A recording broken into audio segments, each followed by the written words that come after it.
तो हम सब लोग प्रेम से एक बार बुलंद आवाज में जय जयकार करें। बोलिए गुरुदेव भगवान की जय। सदा रहूं गुरुदेव शरण में, मैं बालक नादान। कृपा सिंधु तुम हो गुरु, दूर करो क्यों। कृपा सिंधु तुम हो गुरु, दूर करो क्यों। सद्गुण संपन्न समस्त महात्मा गण को सत सत नमन है। नमन है सद्य गुणों के प्यारी सज्जनों को, माताओं और बहनों को भी हार्दिक नमन है। आप बहुत बार सुने होंगे, सुन रहे हैं, लगता है समझ भी रहे। कैसे समझते हैं तो सुन के गुनते हैं, विचारते हैं। पर गोस्वामी तुलसीदास जी महाराज एक अद्भुत बात रखते हैं। सुनिए, गुनिए, समझिए, समझाइए, हृदय दशा नहीं। सुन रहा हूं, वर्षों की बात छोड़िए, जन्मों जन्मों से सुन रहे हैं और इस जन्म में भी सुन रहे हैं, विचार भी रहे हैं। सुन करके लगता है कि समझ गए। अब समझाने भी लग गए। तो गोस्वामी जी को भी पता चला कि सुनिए, गुनिए, समझिए, समझाइए। सुन रहा हूं, गुन रहा हूं, विचार रहा हूं, लगता है कि समझ रहा हूं। अब समझाने लग गए। जब अंदर आंख बंद कर झांकते हैं तो वही अंधरिया का अंधरी। ये क्या फेरा हो गया है। तो गोस्वामी जी कहते हैं, जेहि अनुभव बिनु मोह जनित भव दारुण विपत्ति सता। एक ऐसी चीज है जिसका कि तूने अनुभव ही नहीं किया। सुन तो रहे हो, विचार तो रहे हो, लगता है समझ गए, समझाने भी लग गए, मगर अंदर झांकते हैं तो कहने में लग जाती। कैसे कहें, कहीं का नहीं रहेंगे। हृदय में कोई परिवर्तन नहीं। ऐसे कितने संत हुए। बंगाल का राजा तिलकचंद का पुत्र गोपी चंद, अचानक पीठ पर गर्म जल बूंद गिरा। सर उठा के देखा,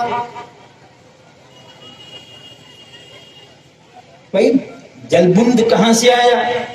तो देखते हैं उसकी मां रो रही। गोपी चंद उठे और पहुंचे छत पर। कहते मां तुम रोती क्यों हो।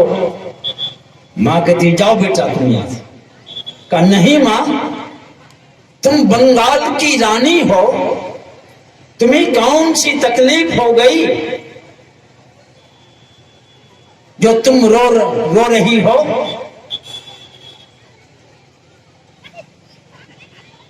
मां कहती है कि बेटा तुम्हारा दादा तुम्हारे जैसा ही रूपवान था। तुम्हारा पिता तिलकचंद वह भी तुम्हारे जैसा ही सुंदर था। चले गए, तुम भी एक दिन संसार से चली जाओगे।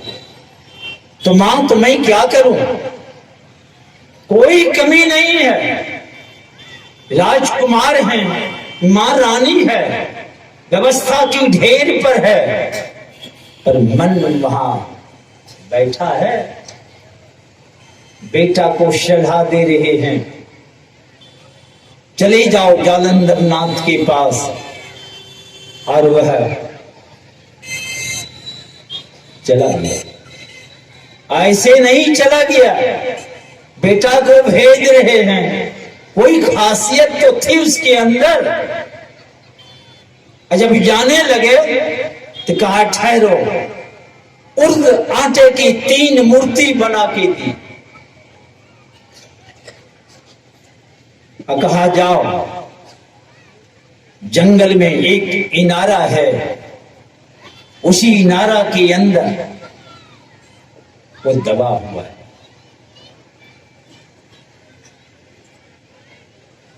जाना वहां तुम, पहले उर्द आटे की जो मूर्ति है, पहले तुम उस इनारा के तीथा पर रख के तब प्रार्थना करना। मूर्ति खड़ी कर दी। अरे नवनाथों के नाम सुनो हमारी बात, मैं आया हूं शिष्य बनने।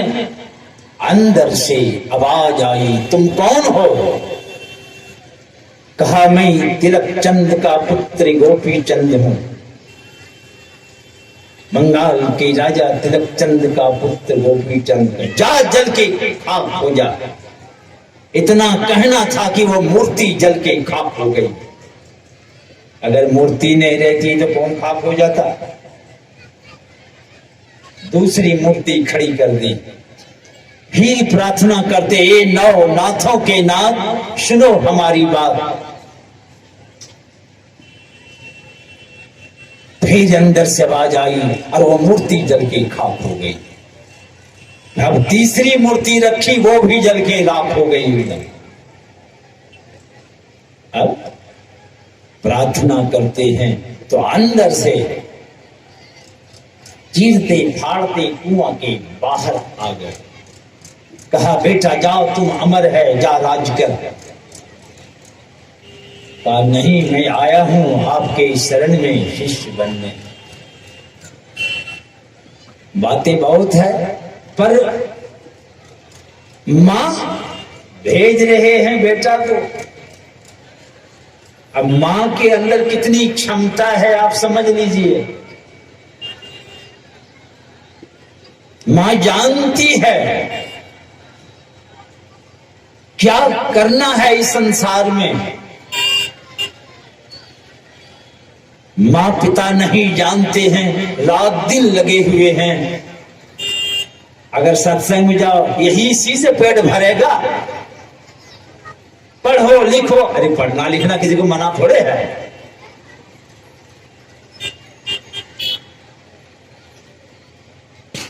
मगर यह जीवन मिला है किस लिए?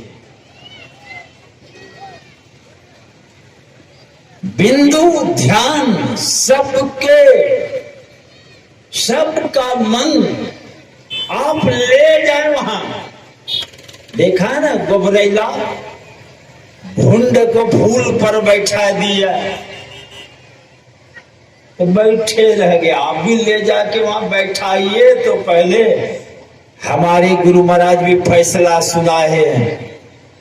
वह तो वही है खिड़की, सुख सिंधु की खिड़की है वो।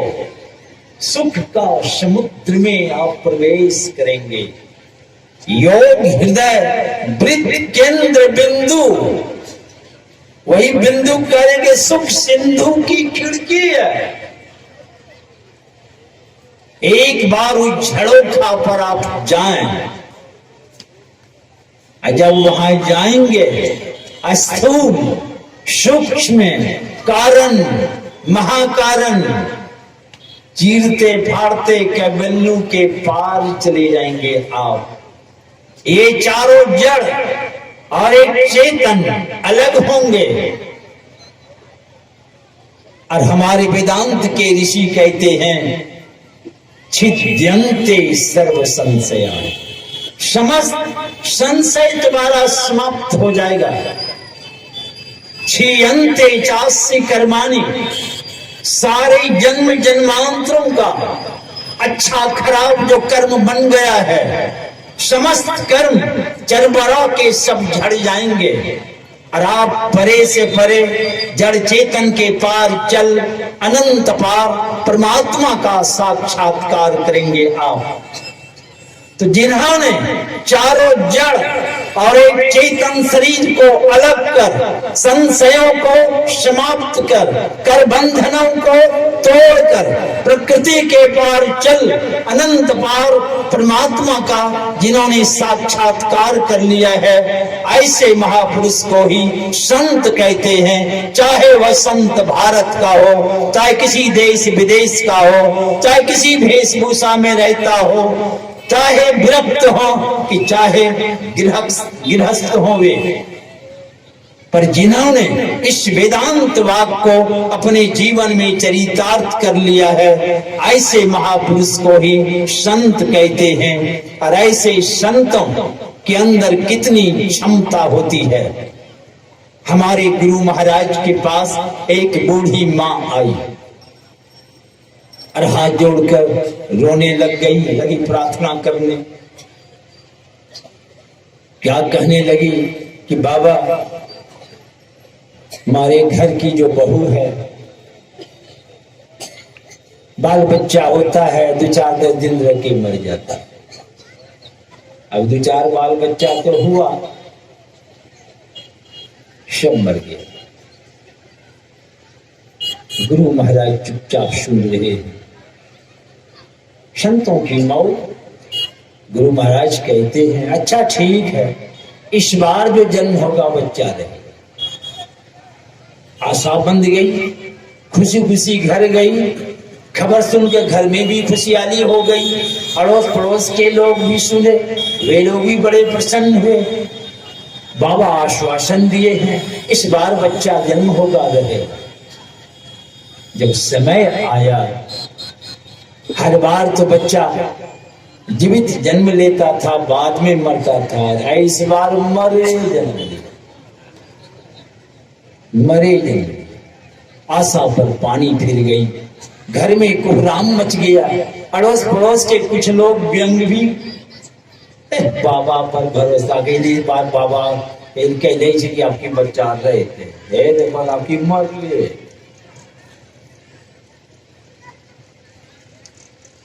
अब क्या होगा?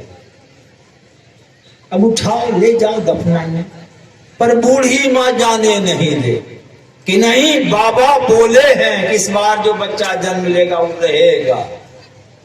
जाने नहीं दे। 1 घंटा 2 घंटा 2, 4, 5 घंटा, अब कब तक लोग प्रतीक्षा करेंगे? अब लोग कहने लगे कि बुढ़िया पगला गई, उठाओ बच्चा को ले चलो। अब जबरदस्ती बच्चा को उठाने लगे, बूढ़ी पकड़ के लटक गए। कहा नहीं, बाबा बोले हैं बच्चा रहेगा इसमें। लोग कहने लगे बुढ़िया पगला गई। पर हमारे संत कबीर साहब कहते हैं भक्ति भाव विश्वास बिन कटे न संशय सोल। भक्ति में भाव चाहिए, विश्वास चाहिए। वो बुढ़िया में वो भाव और विश्वास बुढ़िया को है। बाबा बोले हैं और बच्चा रहेगा, पर बच्चा को जबरदस्ती जो उठाया, अब बूढ़ी जो पकड़ के लटक गई, बचवा रोने लगा। बच्चा रोने लगा और उस बच्चा सयाना हुआ, उसका मुंडन भी हुआ। ये जड़ और चेतन को जो अलग करता है और उसके अंदर वो क्षमता आती है कि मुर्दा को भी जिंदा खड़ा करते हैं। जो जिंदा है उसको परमात्मा का बंदा नहीं बना सकते क्या?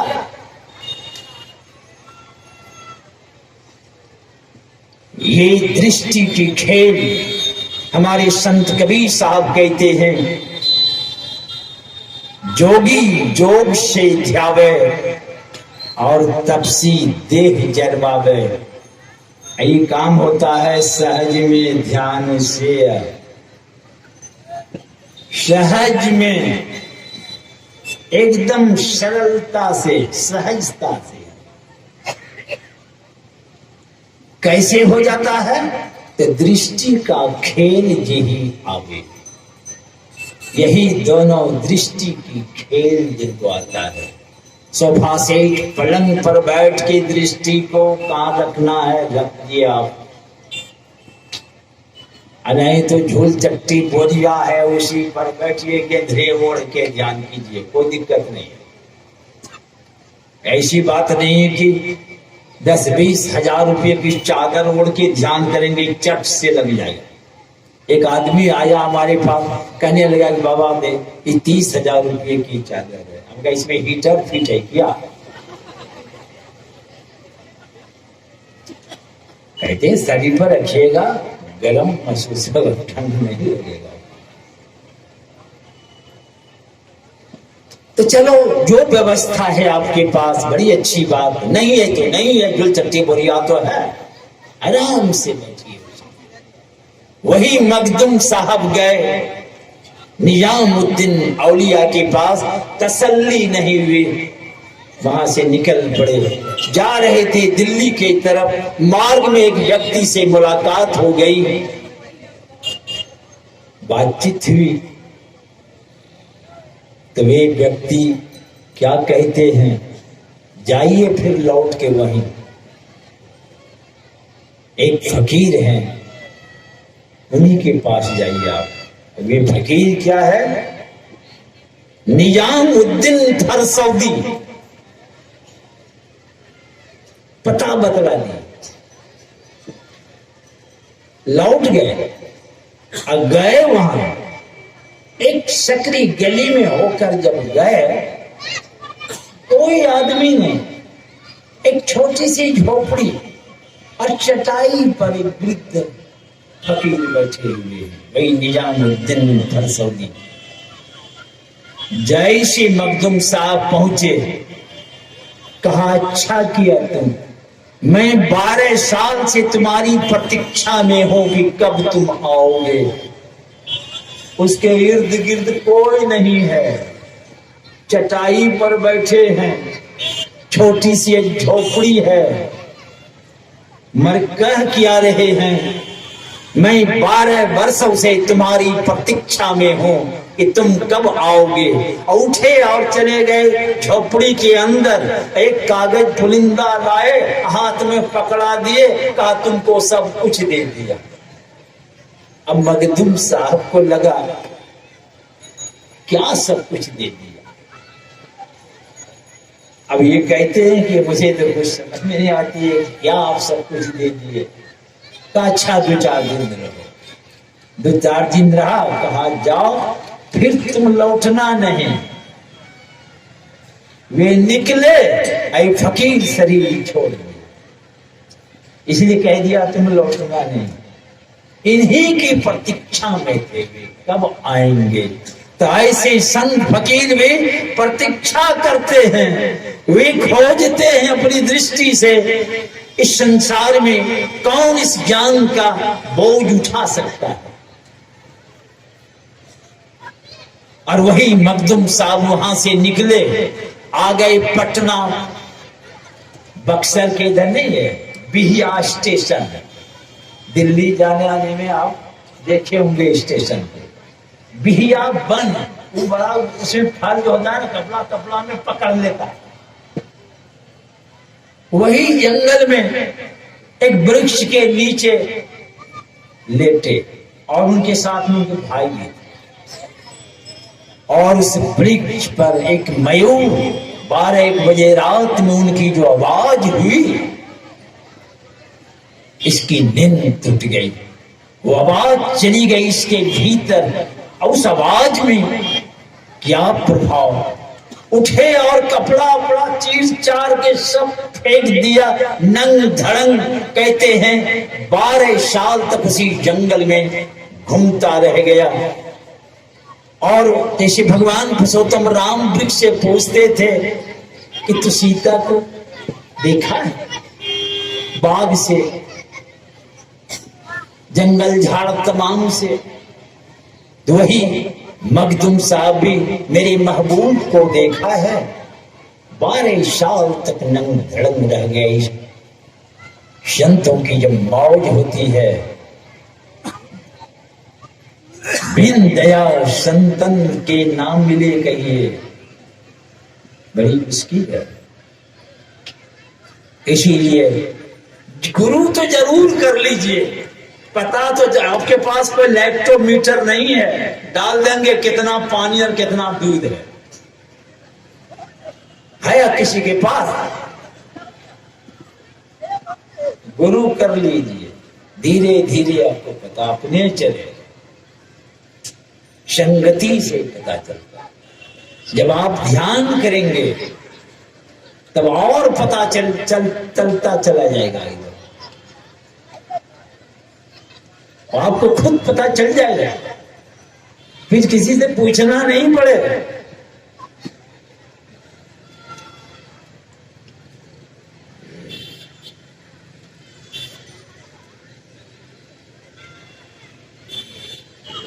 तो हम पूछ रहे इन्हीं से, क्या करें? घड़ी की सुई छो के तरफ बढ़ रही है और बस संत बनना है। यही 9 द्वार वाले शरीर के अंदर सारी चेतन की धारा को खींच के छो के तरफ ले चले, आंख बंद रखें और ले जाएं छो, एकदम 9 छो हो जाएगा, आपका जीवन सार्थक सफल होगा। बोलिए श्री सद्गुरु महाराज की।